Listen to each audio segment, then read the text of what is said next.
Hello बच्चों, चलिए देखते हैं एक्सरसाइज 1.1 का क्वेश्चन नंबर 10 क्या है। Give an example of a relation which is symmetric but neither reflexive nor transitive. इस प्रकार से हमें कुछ स्टेटमेंट दे रखी हैं, आपको अपने पास से कुछ एग्जांपल बना के लिखने हैं कि क्या है, सिमेट्रिक हो, रिफ्लेक्सिव और ट्रांजिटिव ना हो, सेकंड वाले में ट्रांजिटिव हो, रिफ्लेक्सिव और सिमेट्रिक ना हो। इस प्रकार के एग्जांपल बनाने हैं। तो सबसे पहले आपको रिफ्लेक्सिव, ट्रांजिटिव और सिमेट्रिक का अच्छे से मीनिंग क्लियर होना चाहिए। तो एक बार छोटा सा रिव्यू ले लेते हैं। यहाँ पे ध्यान से देखो, रिफ्लेक्सिव रिलेशन कौन सा होता है, जिसमें इस प्रकार की एंट्री हो, ए बी बी या फिर सी सी, ये हमारे रिलेशन से बिलोंग करती हो वैल्यूज। तो हम क्या कह देते हैं, इसको रिफ्लेक्सिव बोल देते हैं। बोलते हैं या नहीं बोलते हैं? ठीक है। सेकंड होती है हमारी सिमेट्रिक की कंडीशन। सिमेट्रिक की कंडीशन क्या होती है बच्चों, ए कोमा बी और इसका उल्टा बी कोमा ए, ये हमारे रिलेशन से बिलोंग होने चाहिए, तो हम इसको क्या कह सकते हैं, सिमेट्रिक कह सकते हैं। तो ये सिमेट्रिक की कंडीशन हो गई। अब थर्ड वाली कंडीशन जो है ट्रांजिटिव की, उसमें क्या होगा, ए कोमा बी और बी कोमा सी, अगर ये हमारे रिलेशन से बिलोंग करते हैं तो ए और सी का पेयर भी हमारा क्या होगा, बिलोंग्स टू रिलेशन होगा। तो ये हमारी क्या हो जाएगी, ट्रांजिटिव की कंडीशन हो जाएगी। समझ में आ गई तीनों बात। अब यहां पे चलते हैं फर्स्ट वाले पार्ट पे। क्या कह रखा है कि हमें ऐसा एग्जाम्पल देना है जो सिमेट्रिक तो हो, रिफ्लेक्सिव और ट्रांजिटिव ना हो। अब इसका एग्जाम्पल आप टू टाइप से दे सकते हैं। एक तो डायरेक्टली आप रिलेशन बना सकते हैं अपने, जो कि हमारे अल्फाबेट वो होते हैं, न्यूमेरिकल नंबर्स होते हैं 1 2 3 4 5, उनका बना सकते हैं, या फिर कोई वर्ड फॉर्म में भी आप प्रॉब्लम बना सकते हैं। तो मैं यहाँ पे देखो एक वर्ड प्रॉब्लम बना के दिखाता हूं आपको।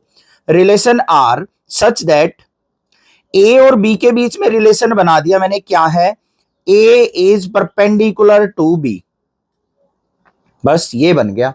अब ध्यान से देखो बच्चों, ये रिलेशन जो है ना, ये हमारा क्या है बच्चों, सिमेट्रिक तो है, रिफ्लेक्सिव और ट्रांजिटिव नहीं है। कैसे, अब ध्यान से सुन लो। ए परपेंडिकुलर टू बी है, तो बी परपेंडिकुलर ऑन ए भी होगा। होगा या नहीं होगा? मान लो ये ए हो गया हमारा और ये बी हो गया, तो बी अगर ए पे परपेंडिकुलर है तो बी के ऊपर ए भी परपेंडिकुलर, ए के ऊपर बी भी परपेंडिकुलर, दोनों आपस में परपेंडिकुलर हो गए, तो ये क्या हो गया हमारा, सिमेट्रिक हो गया। पहली कंडीशन फुलफिल। रिफ्लेक्सिव क्या है, ध्यान से देखो, ए कोमा ए, बी कोमा बी, इस प्रकार की कंडीशन होनी चाहिए। क्या हमारा ए के ऊपर परपेंडिकुलर है? बिल्कुल नहीं है। ना ही बी हमारा बी के ऊपर परपेंडिकुलर है, तो ये हमारा रिफ्लेक्सिव नहीं होगा। बात करते हैं ट्रांजिटिव की। ए अगर मान लो बी के ऊपर परपेंडिकुलर है और बी हमारा क्या है, मान लो सी के ऊपर परपेंडिकुलर है, ये कोई सी हो गया, तो क्या सी और ए भी आपस में परपेंडिकुलर होंगे? नहीं, ये दोनों तो क्या हो जाएंगे, आपस में पैरेलल हो जाएंगे, तो यहां पे हमारा ट्रांजिटिव भी नहीं होगा। इस प्रकार की कंडीशन भी बना के आप इसको शो कर सकते हैं। समझ में आ गई ना? बाकी अपनी वर्ड प्रॉब्लम भी ऐसे बना सकते हैं। ध्यान से देखो, एग्जांपल मैं और दे रहा हूं। कोई रिलेशन बना दिया हमने सच दैट, पेयर बना दिया भाई, रिफ्लेक्सिव नहीं होना चाहिए, ट्रांजिटिव नहीं होना चाहिए, 1,2 2,1, ये एंट्री रख दी बस। तो ध्यान से देख लो, ये हमारी कंडीशन क्या है, सिमेट्रिक की कंडीशन तो है, रिफ्लेक्सिव भी नहीं है क्योंकि सेम वैल्यूज प्रेजेंट नहीं है, ट्रांजिटिव भी नहीं है, तो ये भी आप एग्जांपल बना सकते हैं अपने पास से। अब सेकंड वाले पार्ट पे चलते हैं। सेकंड वाले पार्ट में क्या कह रखा है, ट्रांजिटिव होना चाहिए, रिफ्लेक्सिव और सिमेट्रिक नहीं होना चाहिए। तो बड़ा सिंपल सा है भाई, इस प्रकार से बना सकते हैं हम रिलेशन ए और बी के बीच में such that a greater than b, a always greater than b होना चाहिए। ये वैल्यूज ले लो आप और ट्राई करके देखो, ये ना तो रिफ्लेक्सिव आएगा हमारा, ना ही सिमेट्रिक आएगा, ट्रांजिटिव आ जाएगा। कैसे आ जाएगा ट्रांजिटिव की कंडीशन दिखा देता हूं मैं। ट्रांजिटिव क्या होगा, मान लो ट्रांजिटिव के केस में हमें 3 नंबर लेने पड़ेंगे, ए बी और सी। ए ग्रेटर देन बी है और बी ग्रेटर देन सी है, ये मान लो रिलेशन से बिलोंग कर रहे हैं, तो भाई क्लियरली बात है, ए ग्रेटर देन सी भी होगा या नहीं होगा, तो ये भी हमारा रिलेशन से बिलोंग करेगा, ट्रांजिटिव हो गया। रिफ्लेक्सिव नहीं होगा क्योंकि ए ग्रेटर देन बी कह रखा है, तो ए नहीं ले सकते हम। ठीक है, तो ये हमारी कंडीशन हो गई। एग्जांपल और दूसरा भी बना के दिखा देता हूं इसका मैं। ये वैल्यू ले लेते हैं हम, मान लो यहाँ पे ट्रांजिटिव बनाना है तो 1 3 ले लिया, 3 1 ले लिया, और कोई वैल्यू ले सकते हैं, 1 मिनट। यहां पे 1 की जगह मान लो 4 ले लो और 1 और 4 का पेयर बना दो। बस ये हो गया हमारा क्या, ट्रांजिटिव हो गया, ना ही ये रिफ्लेक्सिव है ना ही ये हमारा सिमेट्रिक है। क्लियर? आगे चलते हैं थर्ड वाले पार्ट पे। थर्ड वाले पार्ट में हमें क्या कह रखा है, रिफ्लेक्सिव और सिमेट्रिक तो होना चाहिए, ट्रांजिटिव नहीं होना चाहिए। तो इसके लिए भाई हम रिलेशन अगर मैं बनाऊं तो इस प्रकार से बना सकते हैं, ए और बी के बीच में, such that A plus B की value less than equal to 4 होगी। इसको चेक करके देखना, ये तो मैंने वर्ड फॉर्म में बना लिया, जो बच्चे ऐसे बनाना चाहते हैं ऐसे बना लें, बाकी इस टाइप से बनाना चाहते हैं तो रिलेशन के अंदर क्या आ जाएंगे एलिमेंट्स, ध्यान से देखो। रिफ्लेक्सिव चाहिए तो 1 1 2 2 एंट्री कर दी हमने। सिमेट्रिक भी होना चाहिए, सिमेट्रिक होना चाहिए तो 3 4 4 3 बना दिया।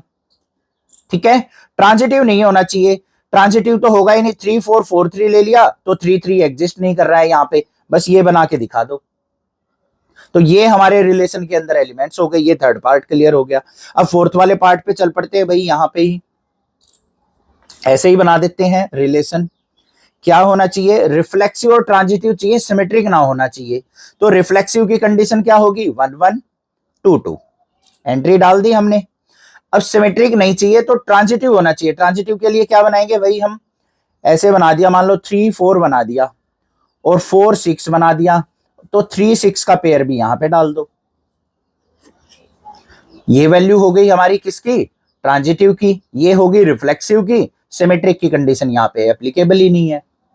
ठीक है, अगले चलते हैं भाई पांचवें पार्ट पे, फिफ्थ पार्ट और देख लेते हैं। सिमेट्रिक और ट्रांजिटिव चाहिए, रिफ्लेक्सिव ना होना चाहिए। तो इसके लिए भी बनाएंगे भाई, सिंपल सी बात है। रिफ्लेक्सिव मतलब सेम एंट्री नहीं करनी है, 1 2 2 1 बना लिया, ये तो होगी किसकी कंडीशन, हमारी सिमेट्रिक की। अब ऐसे ही ये वाली एंट्री ले दो दोबारा से, 3 4 4 5 ले लो और 3 5 का पेयर बना दो।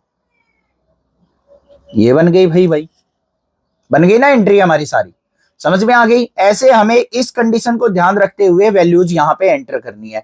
तो आप कैसा भी आपको यहाँ पे कंडीशन दे रखी हो, आप उनको आसानी से बना सकते हैं। वर्ड फॉर्म में बनाना चाहे तो वर्ड फॉर्म भी बता दी मैंने किस टाइप से बनाओगे, इनमें वैल्यूज पुट करके देख लो, कंडीशन बिल्कुल फुलफिल करेगी। ठीक है, नेक्स्ट क्वेश्चन देखते हैं, क्वेश्चन नंबर 11 क्या है। क्वेश्चन नंबर 11 क्या दे रखा है, show that the relation R in the set A of points in the plane given by the relation R. ध्यान से सुनो बच्चों, यहाँ पे सेट ए जो दे रखा है ना, वो क्या दे रखा है, किसी प्लेन के अंदर पॉइंट्स। अब भाई किसी प्लेन के अंदर अगर मैं पॉइंट की बात करूं ना, तो वो इनफाइनाइट पॉइंट्स हो सकते हैं। देखो बच्चों, हम यहाँ पे एक एक्स वाई प्लेन बना लेते हैं, ये एक्स एक्सिस होती है, ये हमारी वाई एक्सिस, ये ओरिजिन होता है 0,0। अब ये एक्स वाई प्लेन हो गया, इसके अंदर तो बहुत सारे पॉइंट बना सकते हैं, तो उन पॉइंटों का सेट दे रखा है। रिलेशन क्या है, पी और क्यू के बीच में distance of the point P from the origin is same as the distance of the point Q from the origin। ये एक यहाँ पे रिलेशन दे रखा है P और Q पॉइंट का। ये मान लो हमारा क्या है, P पॉइंट है और ये हमारा क्या है, Q पॉइंट। इन दोनों का जो ओरिजिन से डिस्टेंस है ना, वो हमें इक्वल दे रखा है रिलेशन के अंदर। इज एन इक्विवेलेंस रिलेशन, तो इस रिलेशन को हमें इक्विवेलेंस शो करना है। मतलब ये रिफ्लेक्सिव भी होना चाहिए, ट्रांजिटिव भी होना चाहिए, सिमेट्रिक भी होना चाहिए। Further, show that the set of all the points related to point P not equal to 0 0 is the circle passing through P with origin as the center। अब इसको बाद में देखेंगे, पहले इसको समझ लेते हैं एक बार। सबसे पहले देखो सेट ए क्या दे रखा है हमें, point in plane, points in plane, ये हमें सेट दे रखा है। वो इनफाइनाइट पॉइंट हो सकते हैं। रिलेशन क्या दे रखा है वो ध्यान से देख लो। रिलेशन इक्वल टू किस किस के बीच में है बच्चों, P और Q के बीच में, सच दैट कि OP और OQ क्या है, equal, OP equal to OQ। ये हमें रिलेशन दे रखा है। अब सबसे पहली कंडीशन क्या आती है भाई, रिफ्लेक्सिव की। इक्विवेलेंस रिलेशन दिखाना है तो रिफ्लेक्सिव, सिमेट्रिक, ट्रांजिटिव तीनों होने चाहिए। तो रिफ्लेक्सिव की कंडीशन क्या होती है, A, B, B belongs to relation होने चाहिए, सेम वैल्यूज आपस में बिलोंग करनी चाहिए रिलेशन के साथ। अब यहां पे देखो हमारे पास तो दो ही वैल्यू है, एक तो OP है और एक OQ है। क्या यहां पे OP इक्वल टू OP है और OP और OQ इक्वल टू OQ है?